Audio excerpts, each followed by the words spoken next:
Cabinet approves a new scheme PM divine for the remaining time duration of the 15th finance commission.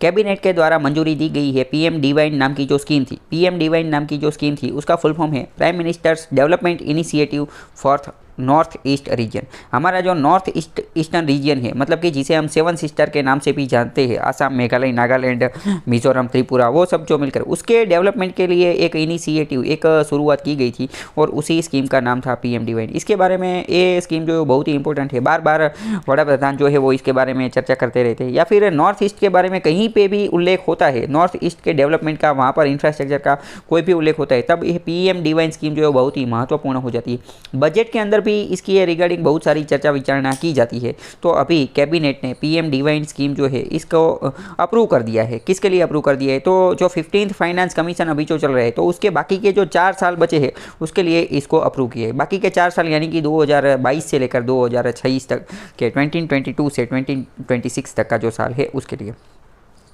Union cabinet के head कौन होते हैं? तो prime minister Narendra Modi ने यह जो स्कीम है इसको अप्रूव कर दिया है, आज के दिन ही इसे अप्रूव कर दिया है बाकी के समय के लिए।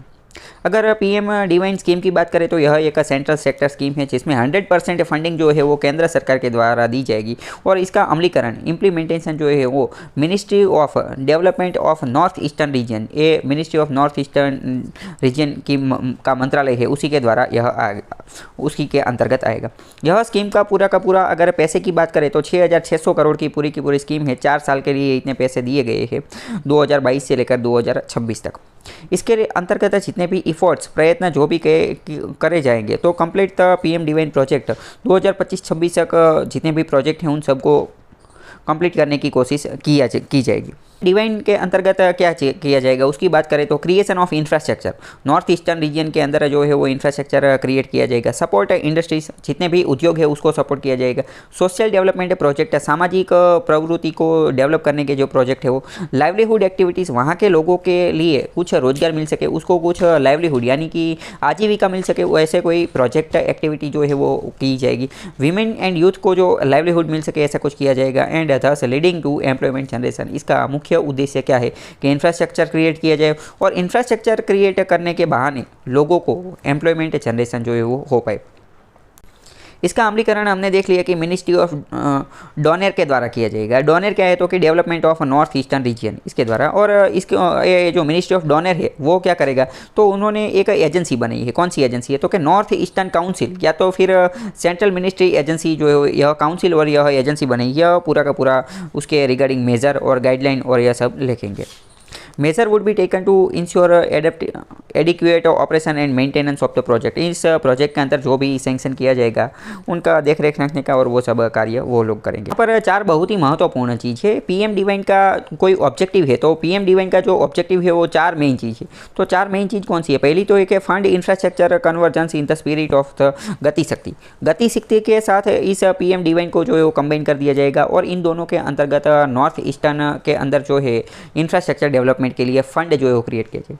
दूसरा है कि सपोर्ट सोशल डेवलपमेंट, वहाँ पर सामाजिक डेवलपमेंट, सामाजिक विकास की प्रक्रिया हो सके उसके प्रोजेक्ट जो है वो लॉन्च किए जाएंगे। और उसके साथ साथ NER, नॉर्थ ईस्टर्न रीजन की जो नीड्स, उनकी जो ज़रूरियात है उसके रिगार्डिंग उसको सोशल डेवलपमेंट किया जाएगा। तीसरे नंबर का है कि enable livelihood activities for youth and women, महिलाओं के लिए और युवाओं के लिए लाइवलीहुड, आजीविका, रोजगारी मिल सके ऐसी प्रवृत्ति की जाएगी। और चौथे नंबर का है कि fill the development gap in various sector, क्योंकि अगर आप देखेंगे कि पूरे भारत का मैप, तो यहाँ पर जो है वो नॉर्थ ईस्टर्न स्टेट है, तो पूरे भारत का डेवलपमेंट देखेंगे और नॉर्थ ईस्ट का डेवलपमेंट देखेंगे तो उनके अंदर हमें गैप देखने को मिलेगा। बहुत सारे लोगों को तो ये भी पता नहीं होता कि नॉर्थ ईस्ट जो है वो हमारे भारत का ही हिस्सा है, क्योंकि कुछ अनपढ़ लोग होते हैं तो उनको पता भी नहीं होता। जैसे कि वो मैरी कॉम है, तो मैरी कॉम को कई बार ये सामना करना, वो बोलती है कि मैं मैरी कॉम हूँ, बॉक्सिंग में हूँ, तो कई लोग बोलते हैं कि मैरी कॉम आप कहाँ से है, आप क्या इंडिया से है या चाइना से या नेपाल से है, तो मतलब कि कुछ लोगों को तो पता ही नहीं होता।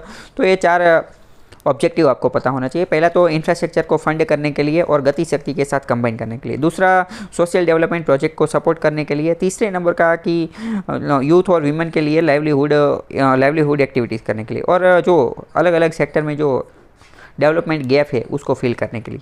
पीएम डिवाइन स्कीम की सबसे पहली बार बात करें तो मैंने बोला कि उसी तरीके से यह यूनियन बजट, केंद्र सरकार का जो 2022-23 का बजट था उसके अंदर ही इसके बारे में बात किया गई थी कि NER नॉर्थ ईस्टर्न रीजन के डेवलपमेंट के लिए, और वहाँ पर जो डेवलपमेंट का गैप जो देखने को मिलते हैं उसको फुलफिल करने के लिए यह स्कीम लॉन्च की गई थी। अभी आप लोग सोचेंगे कि पीएम डिवाइन जो है वो तो बजट के अंदर लॉन्च की गई थी, तो अभी फिर से इसको क्यों लॉन्च किया गया? तो यहाँ पर आपको समझना है कि पीएम डिवाइन स्कीम जो है यह बहुत ही इंपॉर्टेंट स्कीम है, यह एक बहुत ही अम्ब्रेला स्कीम है, मतलब कि यह एक पूरा का पूरा प्रोजेक्ट है और इसके अंतर्गत बहुत सारे छोटे छोटे प्रोजेक्ट जो है वो शुरू किए जाएंगे। पीएम डिवाइन के अंतर्गत बहुत सारे छोटे छोटे प्रोजेक्ट शुरू किए, तो पीएम डिवाइन के अंतर्गत के बहुत सारे जो प्रोजेक्ट थे वो 2022-23 तक अप्रूव किए गए थे, लेकिन अभी कुछ बजट के अंदर ही उसकी अनाउंसमेंट की गई थी और उसी के रिगार्डिंग उसको अप्रूव किए गए थे, लेकिन जो प्रोजेक्ट बाकी है उसमें से कुछ जो है उसको अभी अप्रूव किया गया है 4 सालों के लिए।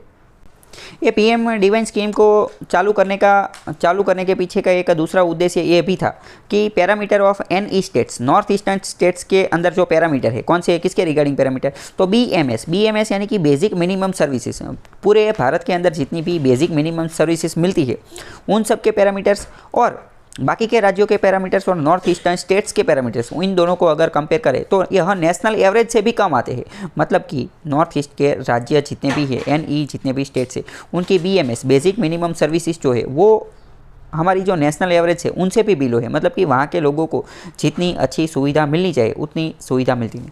दूसरी बात, वहाँ पर जो क्रिटिकल डेवलपमेंट होना चाहिए वो भी नहीं होता है, मतलब कि वहाँ पर क्रिटिकल डेवलपमेंट के एरिया के अंदर भी हमें गैप देखने को मिलता है।